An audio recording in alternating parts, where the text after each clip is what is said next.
কখন থেকে যে বৃষ্টি আসবে, জামা কাপড়গুলো নিয়ে আয় নিয়ে আয় নিয়ে আয়। তা না, এই বৃষ্টি আসবে এক্ষুনি। এই ফোন বাজছে। হ্যালো হ্যালো ম্যাডাম, আমি বিশ্ববিদ্যালয়ের ছাত্র আকাশ বলছি। আকাশ, এই আকাশ ফোন করেছে।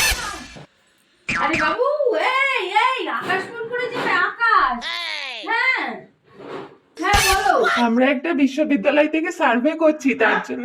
হ্যাঁ, বিশ্ববিদ্যালয় থেকে? দেখ, আকাশও বিশ্ববিদ্যালয়ে পড়ে, ভাবতে পারিস। সার্ভে কিসের উপর? বৃষ্টির উপর। ও, তুমি এক কাজ করো, তুমি বৃষ্টি রোদ আর মেঘের সাথে কথা বলো। আমি তো এই বিষয়ে কিছু বলতে পারবো না, ঠিক আছে?